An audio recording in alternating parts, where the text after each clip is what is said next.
Assalamualaikum warahmatullahi wabarakatuh. Bagaimana kabarnya semua? Semoga sehat selalu ya. Video pembelajaran kali ini akan ditemani oleh kelompok 7. Izinkan kami memperkenalkan diri. Saya sendiri lalu Renal Ansyah Wirayuda dan teman saya Anissa Amelia dan juga Zaira Yalsa Ranindra. Dalam video kali ini, kami akan menjelaskan mengenai pertemuan 10 Sistem Informasi Akuntansi yang akan membahas mengenai siklus pengeluaran, pembelian, dan pengeluaran kas. Apa saja sih materi yang akan kita pelajari? Yang pertama, pendahuluan. Yang kedua, sistem informasi sistem pengeluaran. Yang ketiga, pemesanan bahan baku, perlengkapan dan jasa. Yang keempat, penerimaan. Yang kelima, menyetujui faktor pemasok. Dan yang keenam, pengeluaran kas. Oke teman-teman, kita mulai dari pendahuluan. Apa sih itu sistem pengeluaran? Sistem pengeluaran merupakan serangkaian aktivitas bisnis dan operasi pemrosesan informasi terkait yang terus-menerus berhubungan dengan pembelian serta pembayaran barang dan jasa. Tujuan utamanya adalah untuk meminimalkan total biaya perolehan dan pemeliharaan persediaan, perlengkapan, dan berbagai layanan yang diperlukan perusahaan untuk berfungsi. Untuk mencapai tujuan tersebut, manajemen harus membuat keputusan penting sebagai berikut. Yang pertama, berapakah tingkat optimal persediaan dan perlengkapan yang harus dimiliki? Yang kedua, pemasok manakah yang menyediakan kualitas dan layanan terbaik dengan harga terbaik? Yang ketiga, bagaimana perusahaan dapat mengkonsolidasikan pembelian antar unit untuk mendapatkan harga optimal? Yang keempat, bagaimana teknologi informasi dapat digunakan untuk meningkatkan efisiensi dan keakuratan fungsi logistik inbound. Yang kelima, bagaimana perusahaan dapat memelihara kas yang cukup untuk memanfaatkan setiap diskon yang ditawarkan pemasok. Dan terakhir, bagaimana pembayaran ke vendor dapat dikelola untuk memaksimalkan arus kas. Jawaban atas pertanyaan-pertanyaan tersebut mengarah bagaimana sebuah perusahaan menjalankan 4 aktivitas siklus pengeluaran dasar. Yang pertama, memesan bahan baku, perlengkapan dan jasa, menerima bahan baku, perlengkapan dan jasa. Yang ketiga, menyetujui faktur pemasok. Dan yang keempat, pengeluaran kas. Selanjutnya, sistem informasi siklus pengeluaran. Perbandingan aktivitas siklus pendapatan dan siklus pengeluaran. Aktivitas siklus pendapatan yaitu pertama, entry pesanan penjualan, memproses pesanan dari pelanggan.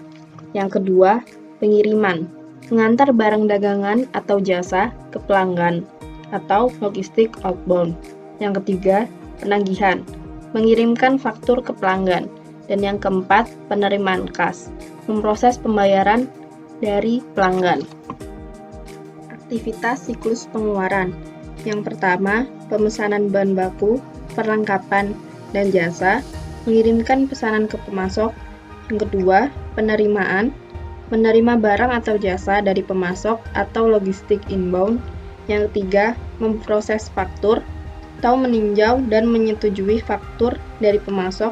Yang keempat, pengeluaran kas, memproses pembayaran ke pemasok.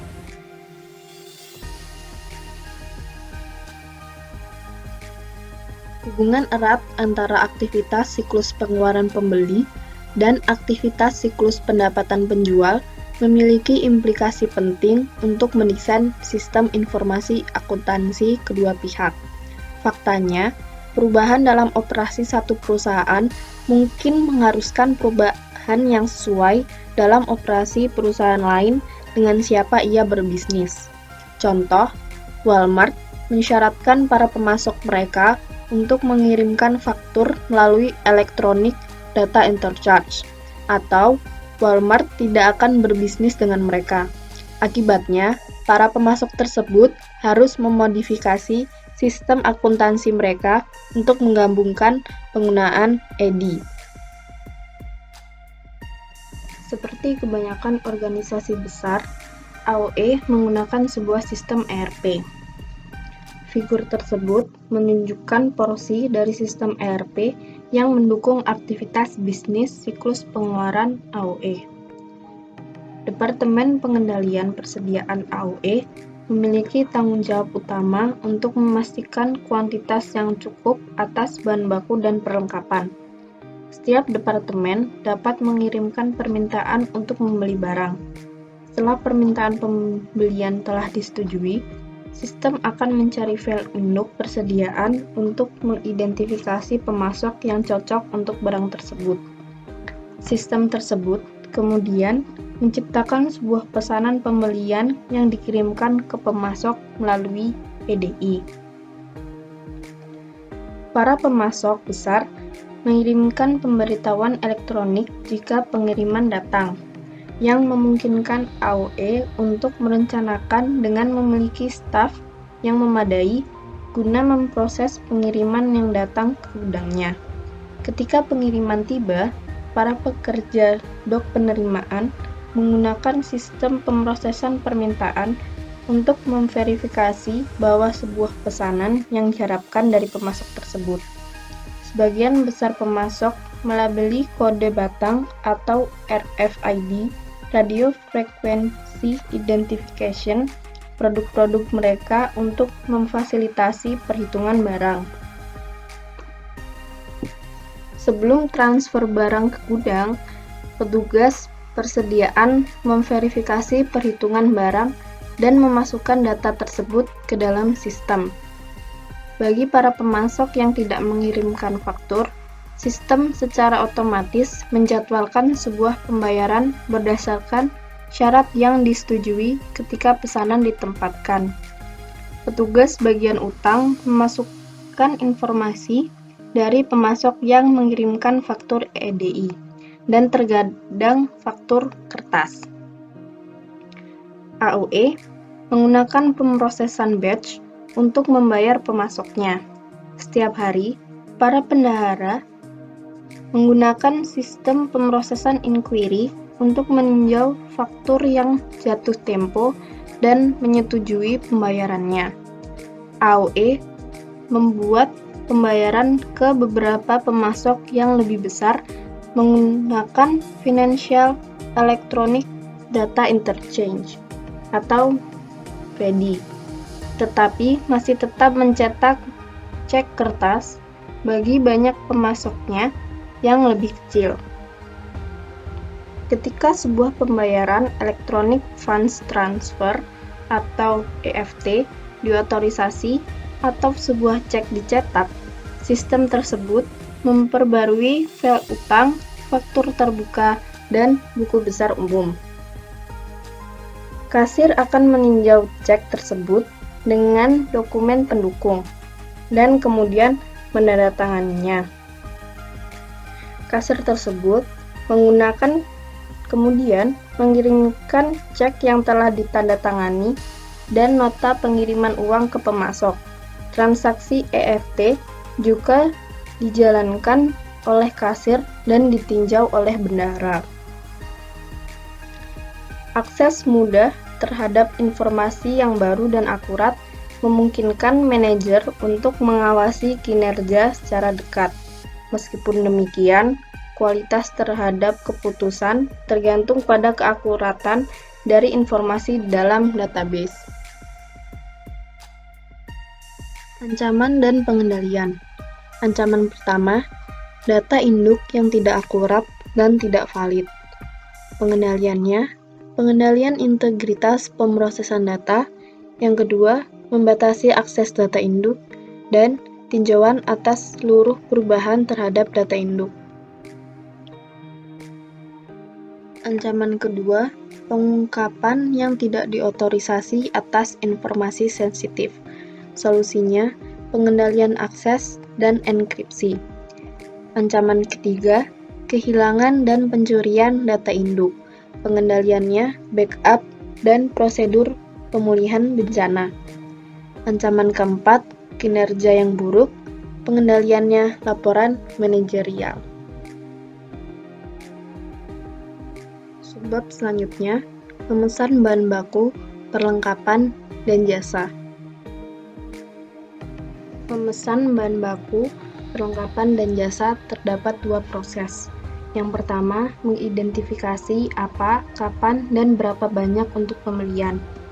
Pendekatan tradisional untuk mengelola persediaan adalah menjaga stok yang cukup sehingga produksi dapat berlangsung tanpa gangguan, bahkan jika persediaan yang digunakan lebih besar dari yang diharapkan atau jika pemasok terlambat dalam pengiriman. Pendekatan tradisional biasanya disebut sebagai pendekatan Economic Order Quantity atau EOQ. Karena pendekatan ini didasarkan pada perhitungan ukuran pesanan optimal untuk meminimalkan jumlah biaya pemesanan, penyimpanan, dan kehabisan stok. Biaya pemesanan termasuk seluruh biaya terkait dengan pemrosesan transaksi pembelian. Biaya penyimpanan adalah biaya yang dikaitkan dengan penahanan persediaan. Biaya kehabisan stok adalah biaya yang dihasilkan dari kekurangan persediaan seperti penjualan yang hilang atau penundaan produksi. Formula EOQ digunakan untuk menghitung berapa banyak untuk memesan. Reorder point atau titik pemesanan ulang menentukan kapan untuk memesan.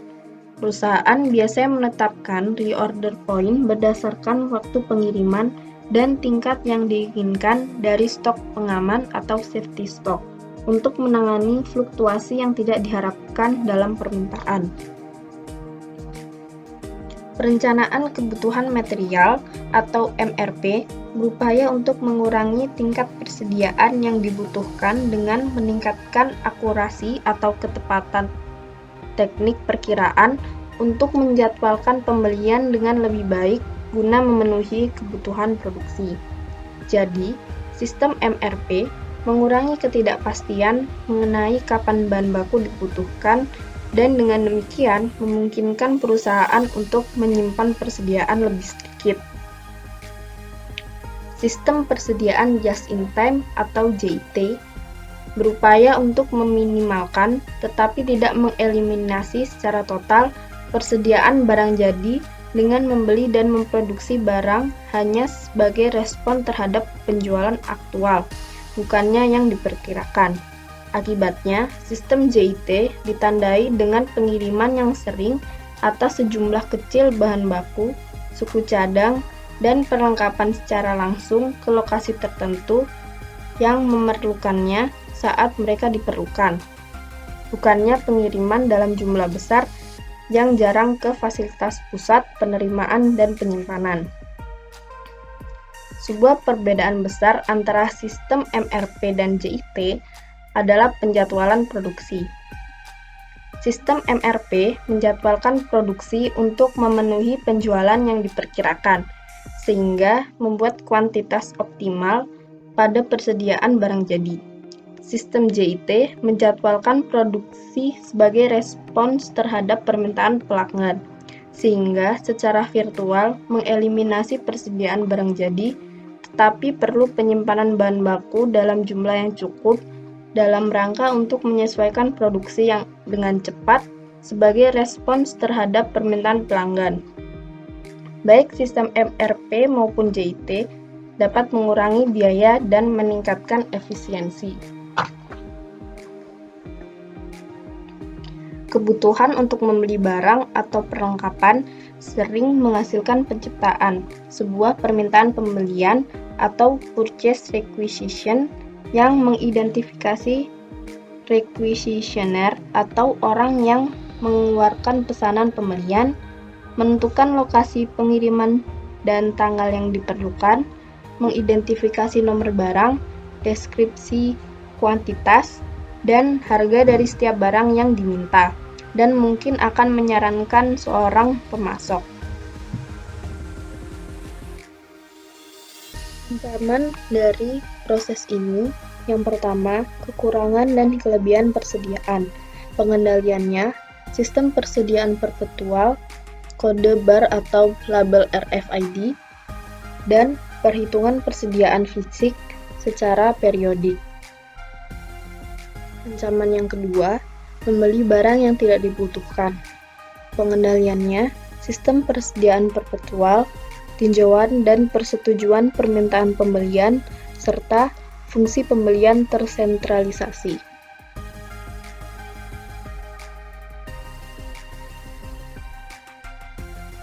Langkah kedua dari memesan bahan baku, perlengkapan, dan jasa adalah memilih pemasok. Beberapa faktor yang harus dipertimbangkan ketika memilih pemasok ialah harga, kualitas bahan baku, dan keandalan dalam pengiriman. Setelah pemasok telah dipilih bagi sebuah produk, identitas pemasok harus menjadi bagian dari catatan induk persediaan produk untuk menghindari pengulangan proses pemilihan pemasok untuk setiap pesanan selanjutnya. Sebuah daftar pemasok alternatif potensial bagi setiap barang seharusnya juga dipelihara untuk mengantisipasi bila pemasok utama kehabisan stok barang yang dibutuhkan.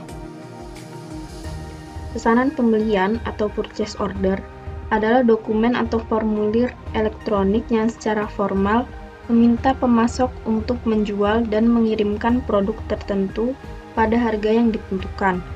Ini juga merupakan sebuah janji untuk membayar dan menjadi sebuah kontrak setelah pemasok menerimanya. Banyak perusahaan memelihara persetujuan pembelian khusus dengan pemasok penting. Sebuah pesanan pembelian selimut atau blanket purchase order atau pesanan menyeluruh adalah sebuah komitmen untuk membeli barang tertentu pada harga yang telah ditentukan dari pemasok tertentu untuk jangka waktu yang telah ditetapkan, seringnya setahun. Pesanan pembelian selimut mengurangi ketidakpastian dari pembeli mengenai sumber bahan baku yang dapat diandalkan dan membantu pemasok merencanakan kapasitas dan operasinya dengan lebih efektif. Pemicu biaya besar dalam fungsi pembelian adalah jumlah pesanan pembelian yang diproses. Oleh karena itu, menemukan cara untuk mengurangi jumlah pesanan yang diproses dan mempersingkat langkah-langkah yang terlibat dalam menghasilkan penghematan yang signifikan. Penggunaan EDI adalah salah satu cara untuk meningkatkan proses pembelian. EDI mengurangi biaya dengan mengeliminasi pekerjaan klerikal yang terkait dengan mencetak dan mengirimkan dokumen kertas. Yang kedua, program Vendor Managed Inventory menyediakan sarana lain untuk mengurangi pembelian dan biaya persediaan. Sebuah program Vendor Managed Inventory atau VMI secara esensial mengalihdayakan sebagian besar pengendalian persediaan dan fungsi pembelian. Para pemasok diberi akses terhadap data penjualan dan persediaan dan diotorisasi secara otomatis untuk mengisi kembali persediaan ketika stok jatuh pada titik pemesanan ulang yang telah ditentukan. Dan selanjutnya, pelelangan terbalik atau reverse auction menyediakan teknik lain untuk mengurangi biaya yang terkait pembelian. Dalam pelelangan terbalik, para pemasok barang bersaing dengan satu sama lain untuk memenuhi permintaan pada harga terrendah. Meskipun pelelangan terbaik dapat menghasilkan penghematan biaya yang signifikan karena fokus utamanya adalah pada harga, pelelangan ini mungkin paling cocok untuk membeli barang komoditas dibanding komponen penting yang berkualitas. Keandalan vendor dan kinerja pengirimannya sangat penting. Salah satu cara untuk mengurangi biaya yang terkait pembelian lainnya adalah melakukan audit pre-award. Audit pre-award biasanya digunakan untuk pembelian besar yang melibatkan tawaran formal oleh pemasok. EDI, Vendor Managed Inventory, pelelangan terbalik, dan audit pre-award adalah teknik-teknik yang mengurangi biaya terkait pembelian bahan baku dan persediaan barang jadi. Perkembangan TI baru dapat juga mengubah bagaimana perusahaan menghitung persediaannya. Secara tradisional, sebagian besar perusahaan telah menggunakan LIFO, FIFO, atau pendekatan rata-rata tertimbang untuk mengalokasikan biaya untuk persediaan dan harga pokok penjualan. Meskipun demikian, RFID menyediakan kemampuan untuk melacak barang persediaan individual. Jadi, RFID memungkinkan bagi perusahaan untuk menghitung biaya yang terkait persediaan aktual secara lebih akurat dengan beralih ke metode identifikasi spesifik pada akuntansi untuk persediaan. Ancaman dan pengendalian dari memilih pemasok. Ancaman pertama, membeli pada harga yang melambung. Pengendaliannya, daftar harga, penawaran yang kompetitif, tinjauan pesanan pembelian, dan anggaran. Ancaman yang kedua, membeli barang berkualitas inferior. Pengendaliannya, membeli hanya dari pemasok yang telah disetujui, tinjauan dan persetujuan pembelian dari pemasok baru, menahan manajer pembelian yang bertanggung jawab untuk biaya pengerjaan ulang dan scrap, dan pelacakan dan pemantauan kualitas produk dengan pemasok. Ancaman yang ketiga, pemasok yang tidak dapat diandalkan. Pengendaliannya, pertama, meminta pemasok untuk memiliki sertifikasi kualitas. Kedua, mengumpulkan dan mengawasi data kinerja pengiriman pemasok. Ancaman keempat, membeli dari pemasok yang tidak diotorisasi. Pengendaliannya, pertama, mengurus sebuah daftar pemasok yang disetujui dan mengonfigurasi sistem untuk mengizinkan pesanan pembelian hanya ke pemasok yang disetujui. Kedua, tinjauan dan persetujuan atas pembelian dari pemasok baru. Ketiga, pengendalian EDI secara spesifik, akses, tinjauan pesanan, enkripsi kebijakan. Ancaman yang kelima, penyuapan atau kickbacks. Pengendaliannya, melarang penerimaan hadiah dari pemasok, rotasi pekerjaan dan liburan wajib, mensyaratkan agen pembelian untuk mengungkap kepentingan keuangan dan pribadi dalam kelompok, dan audit pemasok. Berikut kita akan memasuki bagian penerimaan. Selanjutnya yaitu aktivitas bisnis besar kedua dalam siklus pengeluaran adalah penerimaan dan penyimpanan atas barang yang dipesan. Gambar tersebut menunjukkan dua jenis sebagai proses yang berbeda karena masing-masing dijalankan oleh suatu fungsi organisasi yang berbeda. Satu, Departemen Penerimaan, yaitu bertanggung jawab untuk menerima pengiriman dari para pemasok. Ia biasanya melaporkan ke manajer gudang, yang kemudian melaporkan ke wakil direktur manufaktur. Departemen Penyimpanan Persediaan yang juga melapor ke manajer gudang, yang bertanggung jawab untuk penyimpanan barang. Informasi mengenai tanda terima barang dagangan yang dipesan harus dikomunikasikan ke fungsi pengendalian persediaan untuk memperbarui catatan persediaan. Ketika barang yang dipesan telah tiba, petugas penerimaan membandingkan nomor pesanan pembelian pada slip pengepakan pemasok dengan purchase order untuk memverifikasi bahwa barang yang datang merupakan barang yang dipesan. Petugas penerimaan juga menghitung kuantitas barang yang dikirimkan. Dokumen sumber yang digunakan adalah receiving report. Apabila terjadi kasus seperti kuantitas yang diterima berbeda dengan yang dipesan, barang rusak atau barang berkualitas inferior, maka akan diterbitkan memo kredit.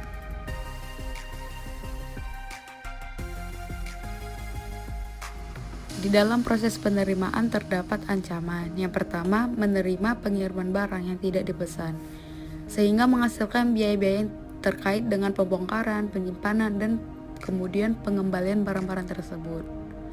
Prosedur pengendalian terbaik untuk menanggulangi ancaman ini adalah menginstruksikan Departemen Penerimaan untuk menerima hanya pengiriman yang ada dalam pesanan pembelian yang disetujui. Itulah mengapa menunjukkan Departemen Penerimaan perlu akses untuk membuka file pesanan pembelian.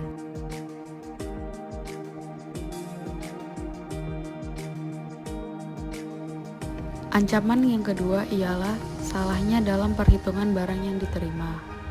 Untuk mendorong petugas penerimaan agar tepat menghitung apa yang dikirimkan, banyak perusahaan mendesain sistem pemrosesan permintaan sehingga ketika meninjau pesanan pembelian terbuka, para pekerja Departemen Penerimaan tidak melihat kuantitas yang dipesan. Yang kedua, menawarkan bonus jika terdapat ketidaksesuaian antara slip dan aktual. Bagi petugas penerimaan untuk menangkap ketidaksesuaian antara slip pengepakan dan kuantitas aktual yang diterima sebelum orang yang mengirimnya pergi. Yang ketiga itu penggunaan RFID atau penggunaan kode barang yang dapat mengurangi kesalahan yang tidak disengaja dalam perhitungan secara signifikan.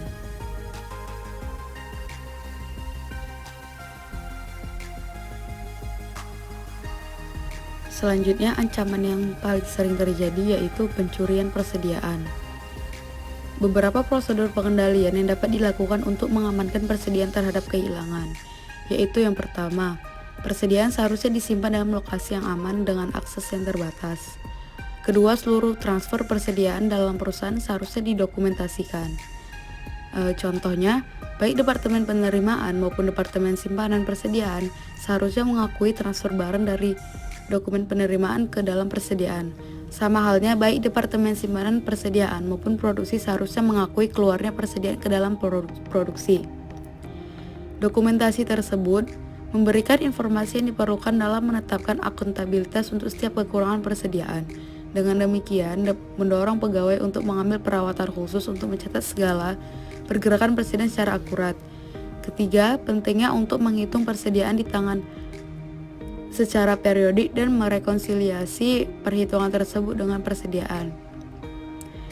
Yang keempat adalah pemisahan tugas yang tepat dapat lebih membantu meminimalkan risiko pencurian persediaan. Selanjutnya kita akan membahas tentang menyetujui faktor pemasok. Aktivitas utama ketiga dalam siklus pengeluaran adalah menyetujui faktur pemasok untuk pembayaran. Pada Departemen menyetujui faktur pemasok, Departemen Bagian Utang bertanggung jawab untuk mencocokkan dengan purchase order dan receiving report. Voucher package terdiri dari purchase order, receiving report, dan faktur pemasok akan disetujui untuk pembayaran setelah approver memverifikasi bahwa perusahaan telah menerima apa yang telah dipesan. Ada dua cara pemrosesan faktur. Jika pada slide saya ini, yang pertama itu non-voucher system, yaitu ada di sebelah kanan. Tiap faktur yang disetujui diposting ke catatan pemasok di individual dalam file utang dan kemudian disimpan dalam file faktur terbuka. Ketika cek ditulis untuk membayar faktur, paket voucher dihapus dari file faktur terbuka. Faktur ditandai dibayar, kemudian paket voucher disimpan dalam file faktur dibayar. Yang kedua itu menggunakan voucher system, yaitu voucher pencairan dibuat ketika faktur pemasok disetujui untuk dilakukan pembayaran. Dalam hal ini, non-voucher system mempunyai beberapa keunggulan, yaitu yang pertama, saat tanda terima barang diverifikasi, seluruh informasi yang diperlukan untuk membayar pemasok telah diketahui. Yang kedua, dalam IRS atau non-voucher system ini menggantungkan pencocokan faktur pemasok, laporan penerimaan, dan pesanan pembelian dengan sebuah pesanan pembelian dan laporan penerimaan. Yang ketiga, non-voucher system atau IRS ini menghemat waktu dan uang dengan mengurangi jumlah dokumen yang perlu dicocokkan.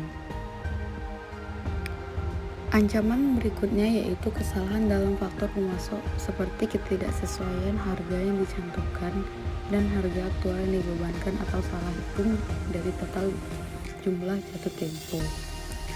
Akibatnya itu ketepatan matematis dari faktor pemasok harus diverifikasi dan harga serta kualitas yang dicantumkan di sana dibanding dengan yang diindikasi pada pesanan pembelian dan laporan untuk penyimpanan tanda bukti dan memverifikasi ketepatan atas laporan bulanan. Selanjutnya, pengendaliannya yaitu dalam penggunaan IRS membuat pentingnya untuk mengendalikan akses terhadap file induk pemasok dan mengawasi seluruh perubahan yang dibuat terhadapnya karena file induk pemasok sekarang berisi informasi mengenai harga dan berbagai barang yang dibeli. Selanjutnya, pentingnya memiliki audit internal yang secara periodik memverifikasi ketepatan atas tagihan yang diterima. Dan memiliki audit internal ini yang secara periodik memverifikasi ketepatan atas tagihan pengiriman dan faktur untuk memastikan bahwa perusahaan tidak sedang dibebankan untuk biaya transportasi yang pemasok semestinya bayar. Ancaman berikutnya yaitu kesalahan dalam mencatat dan posting pembayaran ke pemasok. sehingga menghasilkan kesalahan tambahan dalam laporan keuangan dan kinerja, yang pada akhirnya yang dapat berkontribusi pada pembuatan keputusan yang buruk. Pengendalian entry data dan pemrosesan untuk memastikan integritas pemrosesan yang didiskusikan, yaitu diperlukan untuk mencegah jenis-jenis masalah ini. Salah satu pengendaliannya yaitu yang pertama, membandingkan perbedaan dalam saldo rekening pemasok dengan total jumlah faktur yang diproses sebelum dan sesudah pengecekan pemrosesan. Total dari seluruh saldo rekening pemasok juga harus direkonsiliasi secara periodik dengan jumlah dari akun kontrol utang dalam buku besar umum. Aktivitas final dalam siklus pengeluaran adalah pembayaran pemasok. Dalam pengeluaran kas, harus ada pemisahan tugas fungsi antara penyimpanan dengan otorisasi dan pencatatan. Dalam hal ini, kasir, yaitu orang yang melapor ke bendahara, bertanggung jawab untuk membayar pemasok. Hal ini memisahkan fungsi penyimpanan yang dijalankan kasir dari fungsi otorisasi dan pencatatan yang dijalankan oleh masing-masing departemen pembelian dan utang. Pembayaran dibuat ketika utang mengirimkan kasir ke sebuah paket voucher. Meskipun banyak pembayaran terus dibuat cek, pengguna EFT dan VEDI semakin meningkat. Salah satu ancaman dalam pengeluaran kas yaitu yang pertama, kegagalan untuk memanfaatkan diskon pembelian bagi pembayaran yang tepat waktu dapat menjadi mahal. Contohnya, diskon sebesar 1% untuk membayar dalam 10 hari bukannya 30 hari mempresentasikan penghematan sebesar 18% per tahun. Pengajuan yang tepat dapat mengurangi risiko secara signifikan pada ancaman ini. Salah satu pengendaliannya yang cocok untuk ancaman ini ialah faktur yang disetujui harus diajukan berdasarkan tanggal jatuh tempo dan sistem harus didesain untuk melacak tanggal jatuh tempo. Dan yang kedua, harus adanya komitmen bagi pegawai untuk memanfaatkan diskon tersebut. Ancaman yang kedua yaitu membayar untuk barang yang tidak diterima. Pengendalian terbaik yaitu untuk mencegah ancaman ini adalah membandingkan kuantitas yang diindikasikan dalam faktur pemasok dengan kuantitas yang dimasukkan oleh pihak pengendalian persediaan yang menerima transfer atas barang-barang tersebut dari Departemen Penerimaan. Banyak perusahaan mensyaratkan Departemen Pengendalian Persediaan untuk memverifikasi kuantitas dalam laporan penerimaan sebelum dapat digunakan untuk mendukung pembayaran faktur pesanan. Dan yang pengendalian yang kedua yaitu pegawai harus menyerahkan bukti tambahan untuk mengurangi indikasi masalah yang ada.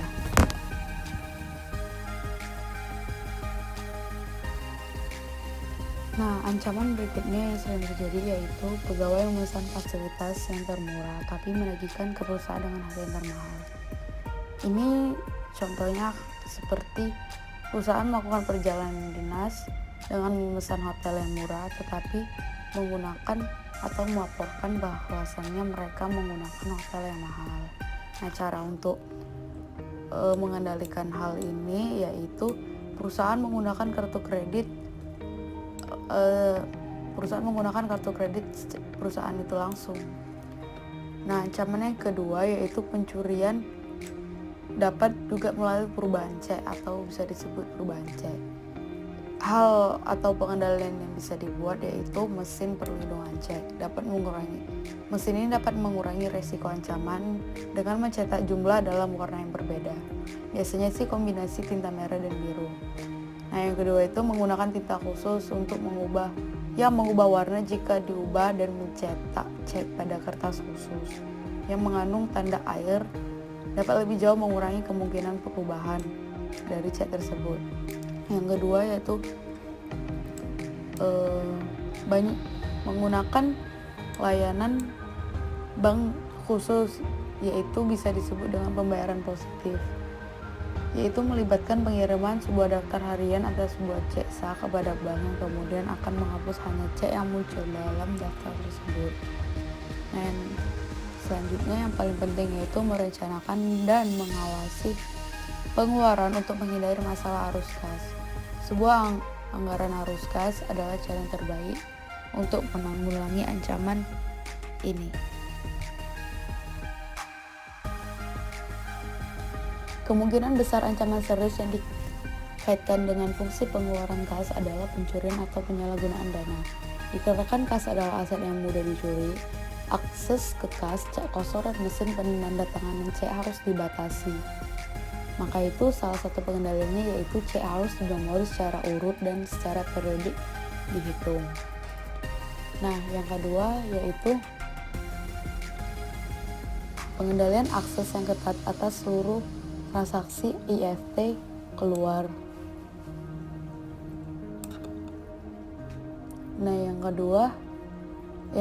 ketiga maksud saya, pemisahan tugas yang tepat dapat secara signifikan mengurangi risiko atas ancaman ini.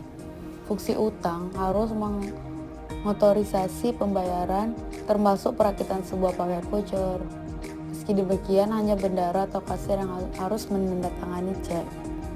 Pengendalian yang keempat yaitu cek yang melalui jumlah tertentu seperti $5.000 atau sampai dengan $10.000 harus memerlukan 2 tanda tangan.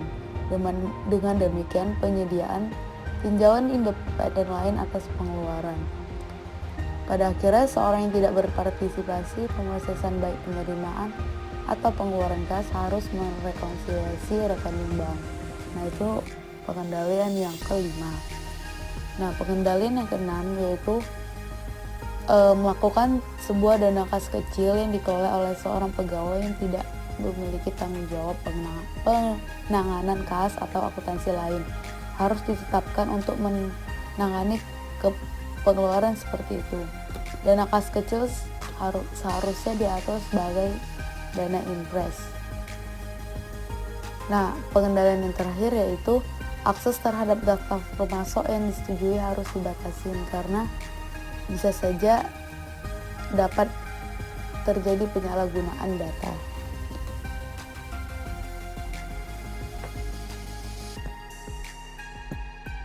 Oke teman-teman, apa sih inti dari pelajaran pembahasan kita kali ini? Yaitu aktivitas bisnis dasar yang dijalankan dalam memesan bahan baku, perlengkapan dan jasa, menerima bahan baku, perlengkapan dan jasa, menyetujui faktur pemasok untuk pembayaran, serta pembayaran barang dan jasa. Efisiensi dan efektivitas dari aktivitas ini dapat secara signifikan memengaruhi kinerja seluruh sebuah perusahaan. Efisiensi dan efektivitas terpengaruh dari ancaman-ancaman yang sudah kita ketahui sebelumnya. Dan untuk mengatasi itu, teknologi informasi dapat membantu meningkatkan efisiensi dan efektivitas dengan aktivitas siklus pengeluaran yang dijalankan. Secara khusus, EDI, kode batang, RFID, dan EFT dapat secara signifikan mengurangi waktu dan biaya yang terkait dengan pemesanan, penerimaan, dan pembayaran untuk barang. Prosedur pengendalian yang tepat, terutama pemisahan tugas, diperlukan untuk menanggulangi berbagai ancaman seperti kesalahan dalam menjalankan aktivitas siklus pengeluaran dan pencurian persediaan atau kas.